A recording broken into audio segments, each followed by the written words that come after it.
तो चलिए आज एक ऐसे केस की फाइल खोलते हैं जो सिर्फ एक डरावनी कहानी नहीं है, ये एक पहेली है। एक ऐसी पहेली जो आखिर तक दिमाग को उलझा कर रख देगी। हर इलाके की अपनी एक कहानी होती है ना। एक ऐसी डरावनी किंवदंती जो पीढ़ियों से चली आ रही है। और बस ऐसी ही एक कहानी का अगला शिकार बनने वाला है एक लड़का, समीर। बेचारे को पता भी नहीं कि वो किस मुसीबत में पड़ गया है। और यहीं पर एंट्री होती है हमारी स्पेशल टीम की, पिशाच बॉयज। अब देखिए, ये कोई नॉर्मल डिटेक्टिव्स नहीं है। ये लोग उस दुनिया के एक्सपर्ट हैं जो हमें दिखाई नहीं देती।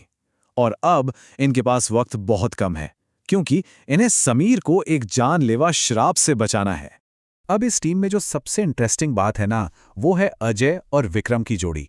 बिल्कुल आग और पानी की तरह। एक तरफ है अजय, जिसे हर चीज से बस लड़ना है, खत्म कर देना है। और दूसरी तरफ है विक्रम, जो दिमाग से काम लेता है, शांत। सवाल ये उठता है कि क्या ये दो अलग अलग तरीके किसी को बचा पाएंगे, या फिर मामला और उलझ जाएगा। लेकिन जब वो आत्मा सामने आती है ना, तो सब कुछ बदल जाता है। वो डरावनी नहीं है, उसमें गुस्सा नहीं है, बल्कि एक अजीब सा दुख है। और उसकी मौजूदगी में इतना वजन होता है कि समीर बेचारा डर के मारे बेहोश हो जाता है। यहीं से असली सवाल शुरू होता है, आखिर इस भूत की कहानी है क्या। तो उस अजीबोगरीब एनकाउंटर के बाद अब इन्वेस्टिगेशन एक नया मोड़ लेती है। विक्रम के दिमाग में एक बात तो साफ हो जाती है कि असली खतरा ये भूत नहीं है। असली खतरा तो वो सच है जो इस परछाई के पीछे छिपा है। और फिर जैसा कि अक्सर होता है, एक सुराग मिलता है बिल्कुल अनएक्सपेक्टेड जगह से। एक बूढ़ा चाय वाला, वो एक ऐसी बात बताता है जिससे पूरा केस ही पलट जाता है। पता चलता है कि ये जो आत्मा है, इसका ताल्लुक आज से नहीं, बल्कि 5 साल पुराने एक केस से है।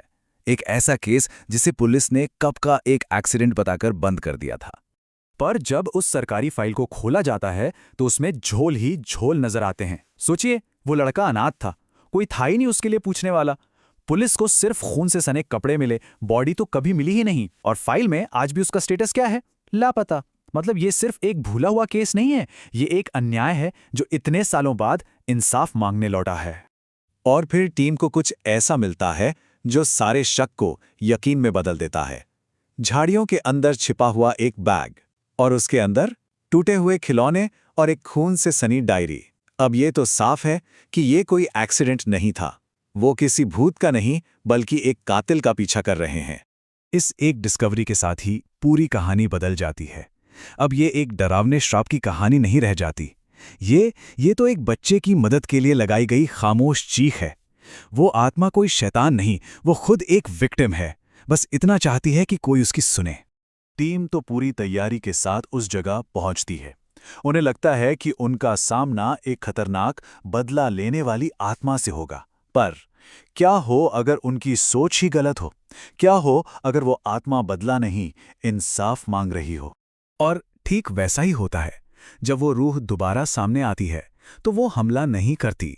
वो तो बस खामोशी से एक सफ़ेद धुंध की तरह उन्हें एक पुरानी सुनसान गुफा की तरफ इशारा करती है। एक ऐसी जगह जहां असली खौफ छिपा हुआ था।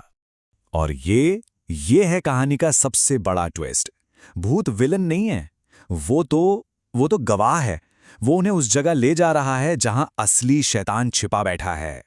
गुफा के अंदर का जो नज़ारा था ना, वो किसी भी बुरे सपने से ज्यादा खौफनाक था। दीवारों पर छोटे छोटे बच्चों के हाथों के निशान, जैसे मदद के लिए कोई भीख मांग रहा हो। साफ था कि ये वो जगह थी जहां मासूमियत की हत्या हुई थी। ये कोई गुफा नहीं थी, ये एक जेल थी, एक कैद खाना, एक ऐसी जगह जहां बच्चों को जंजीरों से बांधकर रखा जाता था, दुनिया की नजरों से दूर। एक ऐसा सच जिसे जानने के बाद कोई भूल नहीं सकता। और फिर उस आत्मा के इशारे पर वो जमीन खोदते हैं, और वो राज बाहर आ जाता है जो सालों से दफन था। उन्हें वो कंकाल मिलता है जिसे दुनिया ने लापता मान लिया था। अब आखिरकार उसकी कहानी दुनिया सुनेगी। और उसी कंकाल के साथ एक छोटा सा लॉकेट मिलता है। और वो लॉकेट 5 साल बाद उस गुमनाम लड़के को उसकी पहचान वापस देता है। उसका नाम था अमन। अमन, जिसका मतलब होता है शांति। वो शांति जो उसे जीते जी कभी नहीं मिली, पर शायद अब मिल सकती है। बस एक नाम, और इस एक नाम से सब कुछ बदल जाता है। अब ये सिर्फ एक केस नहीं रहा, ये एक मिशन बन चुका है। अमन को इंसाफ दिलाने का मिशन और उसकी भटकती हुई रूह को सुकून पहुंचाने का। तो अमन को शांति कैसे मिलेगी? इसके लिए 2 काम करने जरूरी थे। पहला, कानूनी, मतलब पुलिस रिकॉर्ड में उसे लापता से मृत घोषित करवाना ताकि दुनिया उसे मान ले, और दूसरा, रूहानी, उसका अंतिम संस्कार करना ताकि उसकी आत्मा को यकीन हो जाए कि उसे भुलाया नहीं गया है। मतलब इंसाफ इस दुनिया में भी और उस दुनिया में भी। और यकीन मानिए, जैसे इंस्पेक्टर सूर्यकांत ने कंप्यूटर पर फाइल में एक शब्द बदला, लापता से मृत, एक क्लिक और सब कुछ रुक गया। श्राप टूट गया। समीर होश में आ गया, बिल्कुल ठीक। इससे ये बात साफ हो गई कि ये कोई बदले का श्राप नहीं था, ये तो अपनी पहचान वापस पाने की एक गुहार थी। पर कहानी अभी खत्म नहीं हुई है। जैसा अजय ने कहा, कागजी कार्यवाही तो इस दुनिया के लिए है। एक आत्मा को उसे तो अपनी आखिरी यात्रा के लिए एक विदाई चाहिए, एक सम्मान, ताकि उसे पता चले कि उसे याद रखा जाएगा।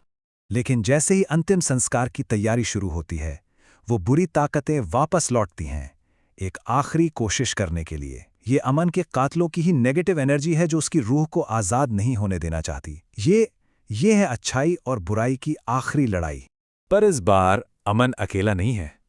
पूरी टीम उसके चारों तरफ एक सुरक्षा का घेरा बना लेती है, पॉजिटिव एनर्जी का, और उसे यकीन दिलाते हैं, आज तुम्हें कोई नहीं रोक पाएगा, आज तुम आजाद हो छोटे भाई।